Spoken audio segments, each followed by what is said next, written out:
This video is a reference guide for anyone that's coming into training either back from injury or starting from a grassroots level. We're going to focus on 5 key areas and how we can improve your strength, mobility and conditioning. Number 1, and the most important factor, is increase the amount of walking you do. I don't just mean bimbling along, I mean a brisk walk. A good way to implement interval training is when you hit an incline, raise the pace. Okay, you'll get used to your heart rate elevating, and then you try and maintain it when you get on the flat. Number 2, body awareness, strength and stability. So you might have seen a few of the videos, you want to get involved, but you haven't got the push-up strength or strength endurance, and also you haven't got the mobility to get into that burpee position. So the main focus of my workouts are push-ups, squats within burpee variations. So we want to make it relative. And to do that, there's 3 things we're going to do. Number 1 is we're going to increase the angle of the body. Number 2, we're going to take out the push-up.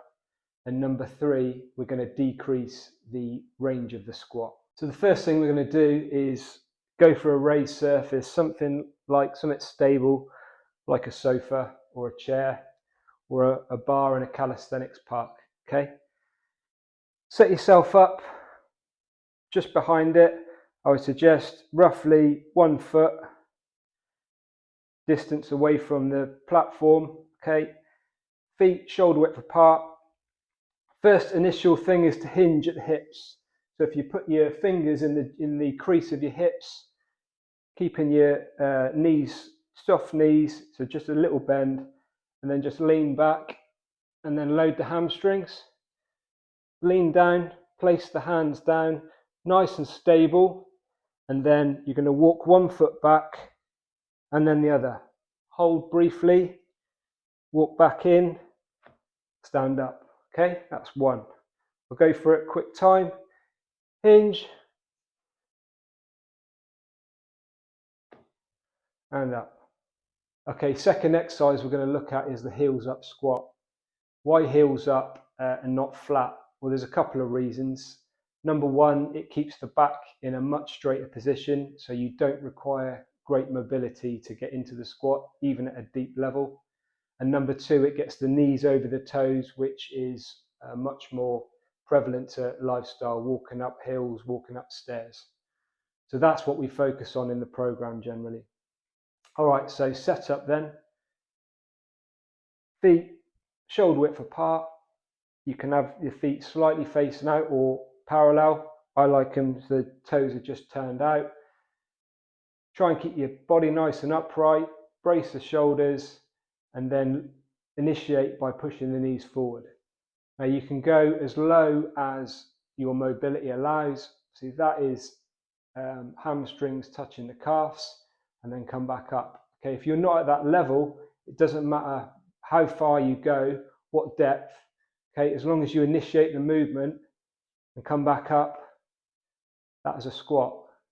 And over time, you're going to get gradually lower until you get to this position and be comfortable. Okay, so how we can make this more of a workout and a measurable one at that is by combining the 2 like we would do in the program. So same detail applies, nice and steady in the movements, but you will over time raise the heart rate because you're still up and down. And then what we're going to look for is 10 minutes, and then you record how many you've achieved in that 10 minutes. So it would look like this.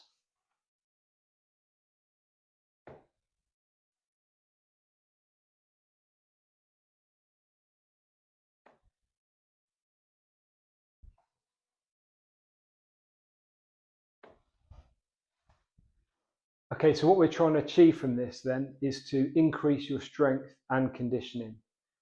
So a way of bridging it, moving on from this, is to integrate push-ups and to increase the depth of the squat. Also, we want to look to bringing the angle down to eventually you're on a flat surface. Okay, so a way to progress in this then is to bring in a push-up and to increase the depth of the squat.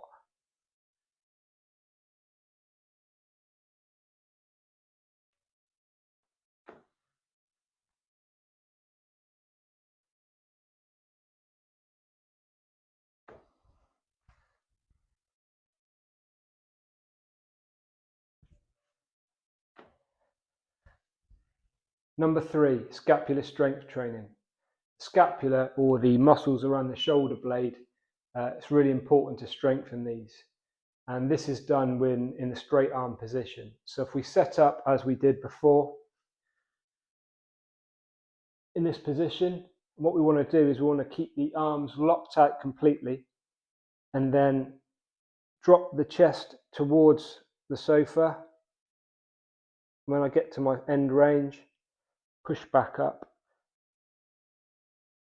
over exaggerate the movement, come back down.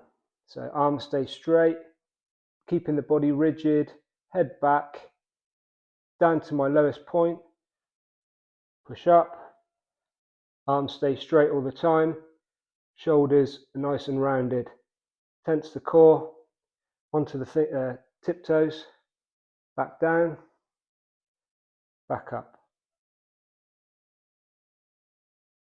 Number 4, it's called greasing the groove, and this method is by a guy called Pavel, an old Russian kettlebell guy. It's a really good method. I've used it plenty over the years to gradually bring up my volume without inducing a lot of fatigue. And the basic idea is you take your max reps, and we'll say, for example, you can do 10 push-ups in a oneer. Go just below half on that, so say 4 reps, and you won't do it as a workout, but throughout the day you'll just bang out sets of 4 reps. The only caveat is you want to leave at least 10 minutes between a set, so you could do it at any point if you're at home, bang out 4 good push-ups, and then go about your business. It takes very little time, and you can quickly accelerate your amount of press-ups you can do, or whatever exercise it is you're training in, and up the volume. So for example, say if you're banging out 10 as a pure to failure set, you're doing sets of 4 in a day, you get 10 out, 10 sets throughout the day, which is obviously over a 24-hour period. That's 40 press-ups in a day. So before you know it, you'll accumulate a lot of volume, and that will definitely help you with the program. Number 5 is burpee technique training. So this is not a workout, this is purely technique. The idea of this is to try and get your body into a groove, into a pattern. So with drill of repetition, it will become more second nature. I always use parallettes these days. It's much kinder on the wrists. You see it before, it was always flat hands like a push-up, but I found that it started to give problems in my elbows. The parallettes take the emphasis off of that, get you in a more neutral position. You've also got less distance to come down because it's slightly elevated.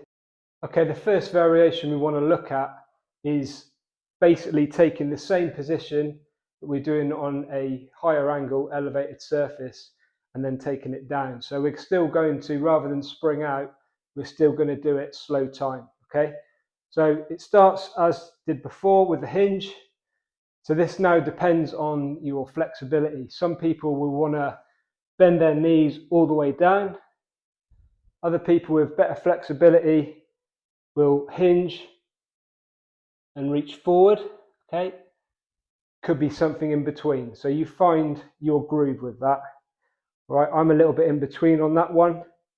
So knees are bending, arms are coming down. I get hold of this. I'm going to step back, hold that plank position. Step in, stand up. Okay, once we're comfortable in that position and we're comfortable in slow time, we can then integrate more dynamic movement, okay? So I can still approach in a slower motion, so not to load too quick, but when I get and I take the load on my shoulders, I want to spring out into that position. I then need to load my shoulders again to come back in before I stand up. That's time. Okay, next phase is to integrate the push-up into the movement. And the most important thing is don't need to speed it up, okay? Everything is measured. So you're basically springing out into a solid position before you do a full range push-up, and then you come back in. Little pauses on each one, Just nail each position. Don't be too quick to bring the legs back in. Okay, so the exercise should look something like this.